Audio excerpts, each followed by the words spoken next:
Hey everybody, welcome back to the channel. If you're new here, my name's Otto and I'm a sports videographer. Today, I'm super excited to show you what's in my camera bag as a sports videographer in 2025. So first up, we got the bag itself. I believe this is just off of Amazon. My grandma actually gifted it to me and I've really enjoyed this bag. I'll open it up here for you guys. Just to see how many compartments are in it. There's 1, 2, 3, 4, 5, 6 compartments just right here. It really helps me hold my 70 to 200 and 24 to 70 and my camera too, along with all my cleaning equipment, which you'll see a little bit later in the video.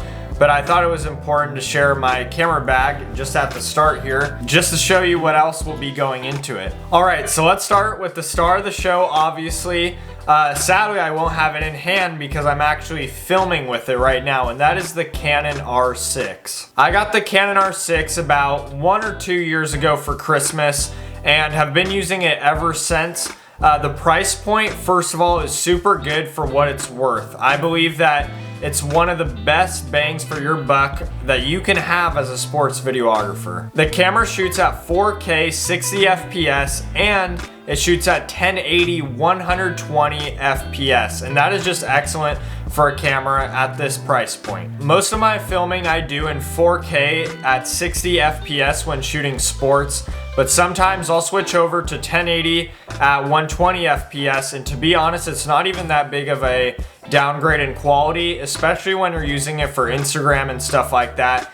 But I think later in the future, I definitely want to upgrade to like the Canon R5C because that shoots at 4K 120. But I think this just does the job for me, especially with how experienced I am. I think this is totally worth it. And for somebody that's just starting out, this is more than enough that you'll need. The autofocus on this camera is also super great. And for action-packed sports like football, basketball, where players are always moving super fast, I think this camera captures it perfectly and haven't really noticed too many bad things about it. One downside of this camera that I've noticed though is probably the overheating. Sometimes this camera will overheat, especially on those hot days. When I was doing like days in the life in Folsom, where it was just super hot, of course your camera is going to overheat. That's another reason I think the R5C is so good, because it has built-in fans that help circulate the airflow in the camera. But that's the only grasp I have with this camera. Next up, luckily I switched out my lens for just the kit lens that came with it. So I can show you guys this beast, which is the Sigma 24 to 70.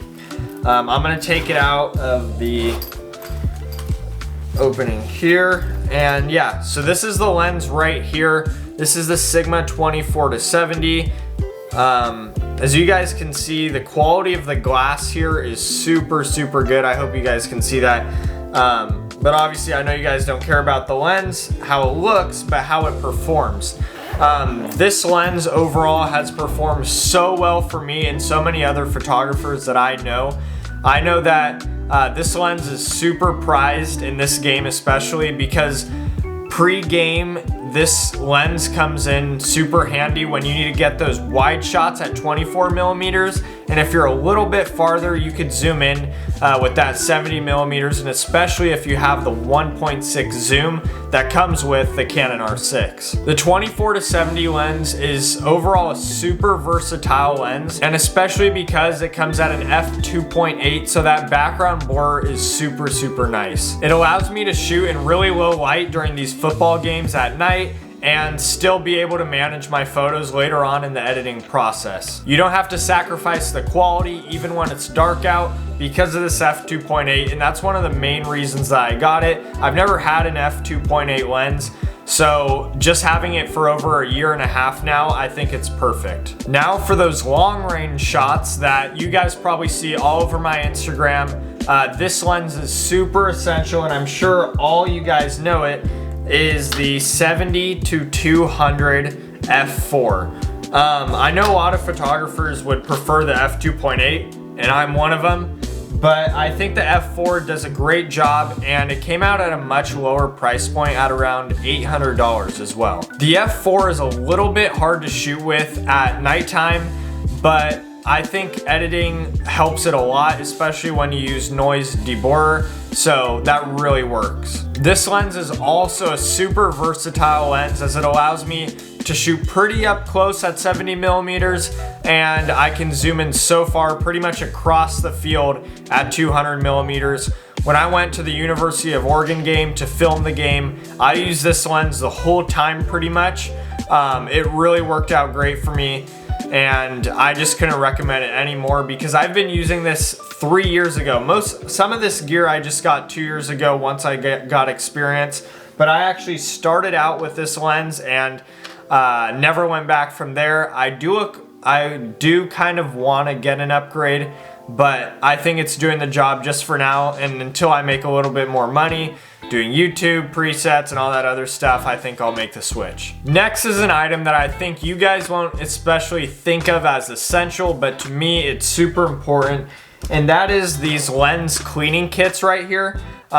See, you guys can kind of see it here. It just cleans your lenses and your overall camera, especially if you have a mirrorless camera. It's important to get inside of there and spray out all the dust so that way you won't capture it on film. But I know you guys probably did not click on this video to see the cleaning equipment. I just thought it was really important to share because of how often it saves my life as a sports videographer in cleaning my equipment. Another part to my camera bag is this Deity Microphone. I got it for Christmas last year in 2023 and I've been using it ever since.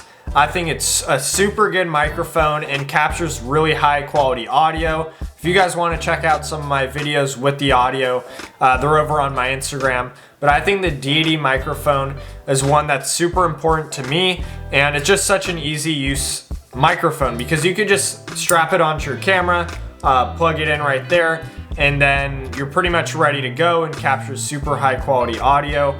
This one is a little bit not on the affordable side at around like $100 or more maybe, but I know a microphone that I also used when I was first starting out was the Rode Video Micro, and I thought that one was excellent, and it even came with a little windscreen, so it worked out great. I never thought that this would be super essential to my camera setup, but it actually proved to be one of my favorite things that I use, and that is this SmallRig handle that goes on top of your handle and screws in super easily. And I just find this super great because it allows me to keep my hands more steady because I do shoot handheld. I don't use a monopod or anything like that. So this SmallRig handle really helps me stabilize and get those low shots, so I don't need to be super close to them. I could just extend my arm and have the SmallRig handle gripping my camera. Plus, it's also way more comfortable to hold after long sessions of filming. So I could just hold this while I have my arm down or something like that when I'm not filming. I don't actually use this when I'm filming sports, but I think it's a really great item to have, which is a tripod. If you're a content creator like me and you enjoy talking about sports and videography and photography as well, I think this tripod is super great. It also is at a super cheap price. Got it off of Amazon by the brand JOBY.